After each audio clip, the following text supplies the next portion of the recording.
प्राचीन पौराणिक कथाओं के दायरे में एक कहानी मौजूद थी जो भगवान कृष्ण के प्रति मीराबाई नामक एक उल्लेखनीय आत्मा की गहन भक्ति की बात करती थी।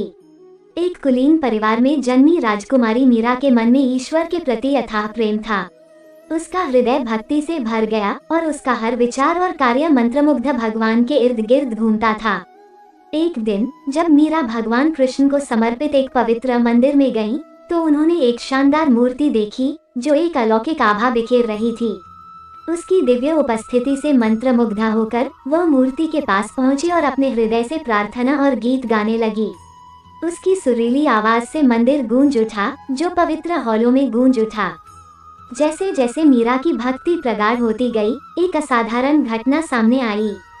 भगवान कृष्ण की मूर्ति मानो उसके अटूट प्रेम का जवाब दे रही हो, दिव्य ऊर्जा से स्पंदित हो रही थी। अचानक मूर्ति जीवित हो उठी, उसकी आंखें अलौकिक रोशनी से चमक उठीं। एक रहस्यमय शक्ति ने मीरा को घेर लिया और उसे आध्यात्मिक परमानंद के दायरे में खींच लिया। बेवजह मीरा ने खुद को मूर्ति के सार में लीन पाया। उनका नश्वर रूप परमात्मा में विलीन हो गया, उनकी चेतना भगवान कृष्ण के शाश्वत अस्तित्व में विलीन हो गई। वह दिव्य भक्ति का प्रतीक बन गई, उसका भौतिक अस्तित्व नश्वर दुनिया की सीमाओं को पार कर गया।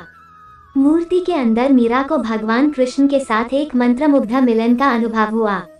वह त्याग के साथ नाचती रही, उसकी हर हरकत उसके बिना शर्त प्यार की अभिव्यक्ति थी। उसकी आवाज दिव्य धुनों से भरी हुई थी, जो भक्ति के सार से गूंज रही थी। मंदिर दो आत्माओं के दिव्य मिलन से गूंज उठा, जो एक शाश्वत आलिंगन में गुंथी हुई थी।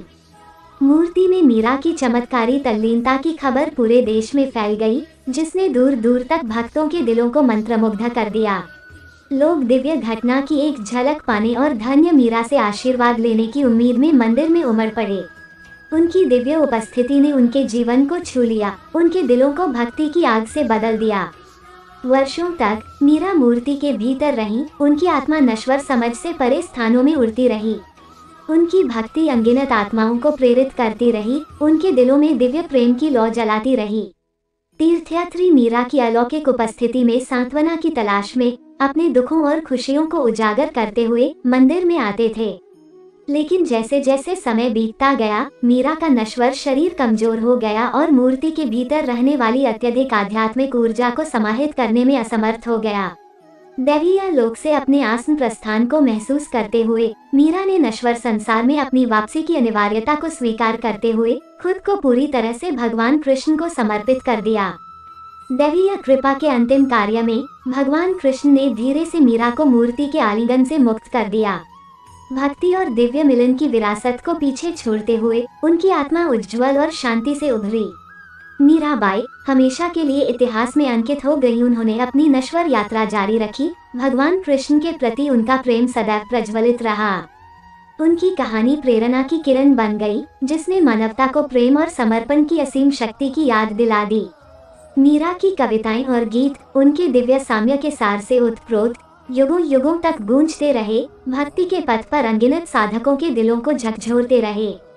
मीराबाई की भगवान कृष्ण की मूर्ति में लीन होने की कहानी अटूट प्रेम की परिवर्तनकारी शक्ति और मानव आत्मा और परमात्मा के बीच शाश्वत संबंध का एक प्रमाण बनी हुई है। यह एक अनुस्मारक के रूप में कार्य करता है कि सच्ची भक्ति भौतिक दुनिया की सीमाओं को पार करती है, जो व्यक्ति को दिव्य मिलन के पवित्र क्षेत्र में ले जाती है।